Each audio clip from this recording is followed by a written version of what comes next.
10th క్లాస్లో love అనే పురుగు కుడుతుంది అని చెప్పారు కదా, నాకు కుట్టింది. అది కూడా ఒక ఫ్రెండ్షిప్పే. ఆ ఫ్రెండ్షిప్ రెండు వేరు వేరు అంటే సమలైంగికుల మధ్య ఉన్న ఫ్రెండ్షిప్ కాదు, రెండు వేరు వేరు స్త్రీ పురుషుల మధ్య ఉండే ఫ్రెండ్షిప్. నేను కోరుకున్నాను 10వ తరగతిలో. నేను రౌడీగా తిరిగేవాడిని, కానీ బాగా చదివేవాడిని. క్లాస్లో ఫస్ట్ కూడా నేను 10th క్లాస్లో లాస్ట్ బెంచే, అందులో డౌటే లేదు, లాస్ట్ బెంచే. కానీ క్లాస్ ఫస్ట్ కూడా నేను, క్లాస్ ఫస్ట్ ఉండేవాడిని, లాస్ట్ బెంచ్లో కూడా ఉండేవాడిని. కాబట్టి ఆ అమ్మాయి నేను చేసే ఫోర్స్ తట్టుకోలేక బహుశా సరే ఈ కర్మ అనుకుందేమో, నాతో ఫ్రెండ్షిప్ చేయడానికి అనింది. నేను ఆగమేఘాల మీద ఉన్నాను, ఇప్పుడు ఆగమేఘాల మీద తిరుగుతున్నాను. కానీ ఒకరోజు వచ్చింది, ఈ ఇంటర్మీడియట్లో చెప్పాను కదా, ఒకరిని చంపేసి ప్రయత్నం చేశాను. మా తాతతో కూడా ఇలా మాట్లాడాను. ఒకరోజు రాత్రి నాకు తెలియనటువంటి ఒక శక్తి, ఒక స్వరం. నేను ఎప్పుడు గిర్చులకి వెళ్ళేవాడిని కాదు, 2 సార్లు సంవత్సరానికి వెళ్తాను. చెప్పండి ఇవి. చూడు ఇక్కడ మా జాతి వాళ్ళు ఎంతమంది ఉన్నారు. నువ్వేమో ఫస్ట్ బెంచ్ అంటున్నావు. కూర్చో నీతో చాలా పని ఉంది, కూర్చో. చూడు ఇక్కడ ఇను. ఎన్నిసార్లు పోతాం? ఫస్ట్ది ఎప్పుడు? రెండోది న్యూ ఇయరా?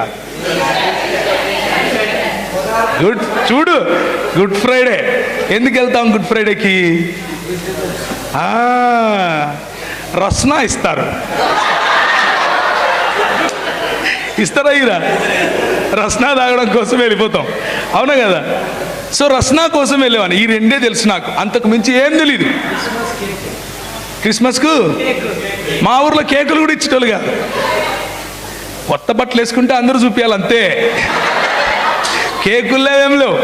కేకులు ఇచ్చేంత వరకు ఉంటే కదా హలో అని చెప్పి కానుకేసేసి పోయి దోశ తినాల, అంతేగాని మన కేకులు గీకులేముండవు మాకు. కేకులు మళ్ళీ న్యూ ఇయర్కి ఇచ్చేటోళ్ళు మా ఇంటి, అంటే మా ప్రాంతంలో చెప్తున్నా. సో ఆ మాత్రం క్రైస్తవమే తెలుసు నాకు. మా అమ్మ మమ్మల్ని క్యాథలిక్ కుటుంబం, అంటే క్యాథలిక్ చర్చిలకు తీసుకెళ్ళేది. మేము సంవత్సరానికి ఒకసారి వెళ్ళి గుండు కొట్టించుకొని వచ్చేటోళ్ళం. ఎక్కడ? చర్చిలో కాదు, వేలాంగణిలో. మద్రాసు దగ్గర వేలాంగణి అని ఒకటి ఉంటుంది అనమాట. అక్కడికి తీర్థయాత్రలు చేసేటోళ్ళం అనమాట. ఎందుకు చెప్తున్నాను అని అంటే, మతం ఇలా ఉంటుంది అని చెప్పడం కోసం. కానీ ఏదో తెలియనటువంటి ఒక స్వరం, ఏదో తెలియనటువంటి ఒక శక్తి నన్ను కడప విడిచిపెట్టి బయటికి వెళ్ళిపోవాలి అని చెప్తా ఉంది. ఎలా? ఎక్కడికి వెళ్ళాలి? ఎక్కువగా నేను స్టూడెంట్ రాడికల్స్ ఉంటారు కదా, స్టూడెంట్ రాడికల్ యూనియన్ అనేవాళ్ళు, వారితో ఎక్కువగా తిరిగేవాడిని. ఆ రోజుల్లో తెలంగాణ ప్రాంతంలో వాళ్ళు చాలా ఉధృతంగా ఉండేవాళ్ళు. వాళ్ళను పీపుల్స్ వార్ అని కూడా పిలిచారు, వాళ్ళను ప్రజాశక్తి అని కూడా పిలిచారు, వాళ్ళను అన్నలు అని కూడా పిలిచారు.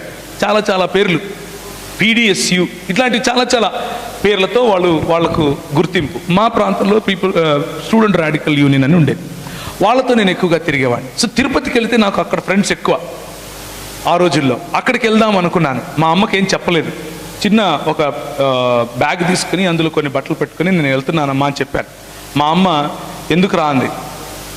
రెగ్యులర్గా నేను బయటికి వెళ్ళేవాడిని. ఎందుకు అని అంటే 10th క్లాస్ నుంచి ఇంటర్మీడియట్ వరకు కొన్ని ప్రత్యేకమైన స్టడీస్ చేస్తాం మనం. ఏంటి అవి? Special classes, studies, combined studies. ఎక్కడ? కరెక్ట్. నైట్ స్టడీస్ చేస్తామా? నైట్ అవుట్ చేస్తామా? Night studies. కాబట్టి మా అమ్మకు అలవాటు అయిపోయింది, వీడి కర్మ వీడింతే ఇప్పుడు అని. నైట్ స్టడీస్ టైప్లో తిరిగేవాడిని. సో నైట్ స్టడీస్లో ఏం చేస్తాం మన అందరికీ తెలుసు కదా, ప్రత్యేకంగా చెప్పక్కర్లేదు. సో బ్యాగ్ తీసుకుని బయలుదేరాను. బస్ స్టాండ్కి వచ్చిన తర్వాత, తిరుపతి టికెట్ కొనుక్కున్న తర్వాత నాకు హైదరాబాద్ వెళ్ళాలి అన్న ప్రేరేపణ. ఎందుకు వెళ్ళాలి హైదరాబాద్కి? నాకు ఎవరు తెలియదు హైదరాబాద్. కానీ హైదరాబాద్ టికెట్ కొనుక్కుని బస్ ఎక్కి వచ్చేసాను. ఇక్కడ ఒక ఆయన, మా ఊరు ఆయననే ఉంటే, ఆయన తీసుకెళ్ళి వాళ్ళ రూమ్లో పెట్టుకున్నాడు నన్ను. అలా హైదరాబాద్కి వచ్చాను. వస్తే వచ్చిన ఒక సంవత్సరానికి ఏం జరిగింది అని అంటే నా కథలో ఒక మలుపు వచ్చింది. ఏమై ఉండొచ్చు ఆ మలుపు? ఏంటి చూసావా? చూడు, కొంచెం నేర్చుకో. అంటే మీ అర్థమైపోయింది నాకు, సురేష్ రమేష్ అని. సురేష్ రమేష్ అని అర్థం.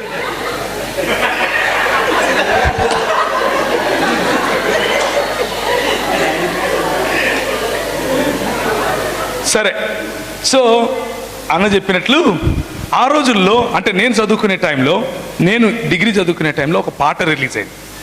అంటే మీరందరూ పరిశుద్ధులే, మీకు తెలియదు ఇవన్నీ, నాలాంటి పాపులకే తెలుసు. నా గుండె పగిలింది 10 ముక్కలయ్యింది, 10 ముక్కలోనూ నువ్వే ప్రియా. విన్నారా ఎప్పుడన్నా ఈ పాట? ఎవడు విన్నాడు? ఇది నాలాంటి వాడే వింటాడు.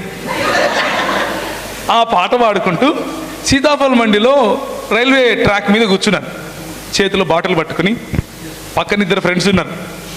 ఫ్రెండ్స్ ఎప్పుడు ఉంటారు కదా, ఫ్రెండ్స్ లేకుండా మనం ఉండలేము కదా. ఫ్రెండ్సే లైఫే, ఫ్రెండ్స్ కదా.